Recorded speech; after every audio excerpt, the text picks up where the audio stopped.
Meet Ashwai. She calls herself the poly-science princess. She's a Muslim revert, a vegan, and surprise, surprise, she spends about 99% of her time advocating for a free Palestine. If you skip videos of people who are still talking about Palestine, you are racist. You're on day 3 of a rainstorm in Gaza. If you still care about Palestine, please keep watching. If you care about Palestine, please keep watching. It's really free Palestine. I suspect she's one of those Gaza Reverts. You know the type. Saw a trendy hashtag, bought a kafia on Amazon, and decided the best way to fight oppression was to join a religion they definitely haven't read the terms and conditions for. But our princess often descends from her ivory tower of political science to lecture Muslims and sometimes scold them for not being progressive enough. If you are a Muslim who is transphobic and homophobic, not only are you contributing to the mass killing of LGBTQ people, She's right, for once.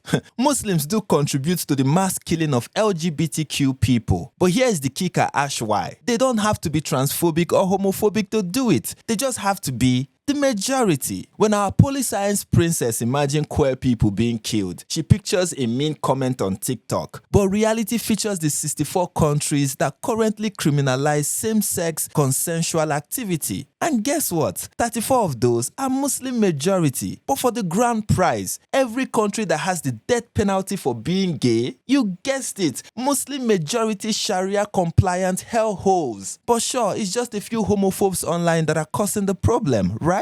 Wrong. and y'all could argue until your faces are blue in the comments about if it's haram or not. I literally don't care. Ashwai, darling, this isn't a debate about whether pineapple belongs on pizza. This isn't even up for debate. It is haram, explicitly, undeniably. It is a sin that warrants the death penalty. Sunan Ibn Majah 2561. Whoever you find doing the action of the people of Lot, kill the one who does it and the one to whom it is done. But please, tell me more about how you literally don't care about the fundamental text of the religion you just joined. You are meant to love people, respect, and show kindness to people. My darling, if you're talking about Islam, showing love, respect, and compassion, and being an absolute bigot are not mutually exclusive. In fact, they are roommates. Quran 60 verse 4 gives Muslims a glowing example in Abraham. And what did this honest Abe do? He declared animosity and hatred forever with the non-Muslims around him. Surah 58:22 tells us clearly that a Muslim has no affection for those who oppose Allah and Muhammad, aka non-Muslims, aka most of us watching this. But it gets better. Surah 98 verse 6 calls Jews and Christians the worst of creatures. Surah 9 verse 5, kill the non-believers. Surah 9:29, kill them until they are violently subjugated and humiliated. Even Muhammad got in on the fun. Sahih Muslim 21:67, do not initiate the greeting of salam for the Jews and the Christians, and if you meet them in the road, push them to the narrowest part of it. Nothing says love and kindness like physically shoving a bishop into a gutter. But it gets worse for those who commit major sins. Like if they leave Islam, kill them. They commit adultery, kill them. They engage in the sin of Lot, kill them. In Islam, kindness is a VIP club reward for the obedient, but for everyone else, it is contempt, punishment, and violence. Keep in mind that in the Quran 2 times it says, to me my religion and to you yours,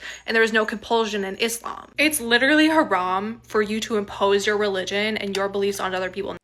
The favorite verse of every Western apologist, Quran 2:256, no compulsion in religion. It sounds great on a bumper sticker, but let's ask the scholars, shall we? Al-Qurtubi, an actual scholar, notes the diverse meaning many scholars have given to this verse. Some scholars argue that the Sword Verses in Surah at-Tawba cancels out the tolerance in Quran 2:256. Others say, oh, it's not cancelled. It just only applies to Jews and Christians who pay the jizya tax, the religious mafia tax. And my personal favorite, the scholars who say Quran 2:256 means do not call those who have submitted through the sword compelled.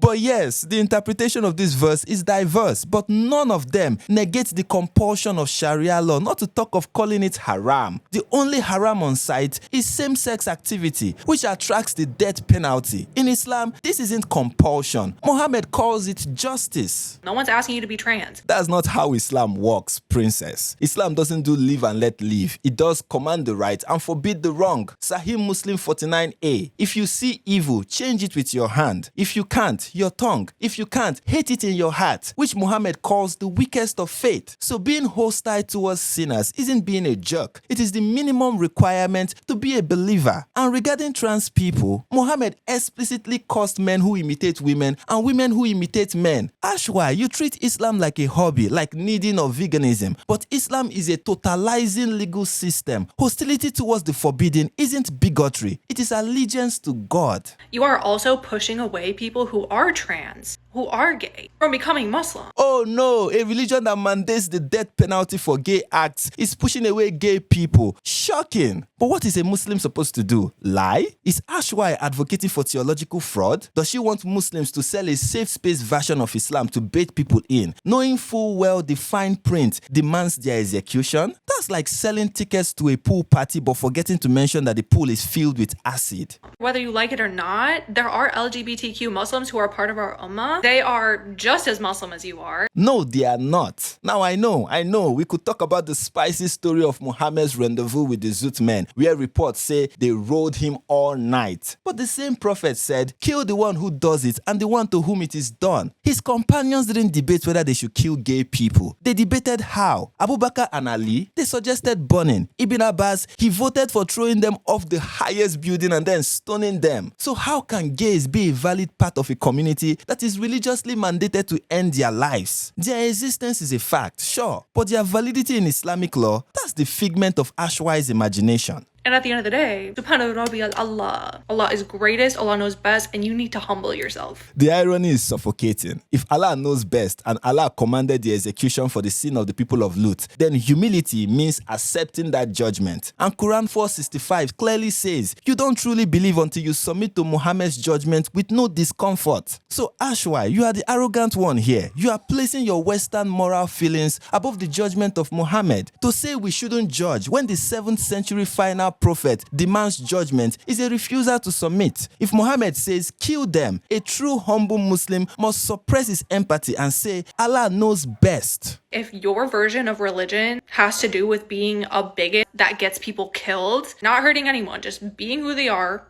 I don't want any part of it. Ashwai, I have good news and bad news. The good news is you have a moral compass. The bad news is because of that compass, you are not a Muslim. You think taking the Shahada, wearing a hijab and praying 5 times a day make you a Muslim? Surah 4:65 says otherwise. A Muslim fully submits to Muhammad without reservations. By rejecting the death penalty for those doing the action of the people of Lut, you are rejecting Allah's command and refusing to submit. That makes you a kafir, or at best, a munafiq. Both are destined for Jahannam. Bigotry isn't a version of Islam. It is Islam. So why cosplay as a Muslim? Why identify as something you fundamentally reject? But if LGBTQ bigotry in Islam is already too much for you, Ashwai, you are definitely not ready for what Islam promises in the afterlife. But if you want to see the real moral degeneracy of the Islamic paradise, check out this video right here.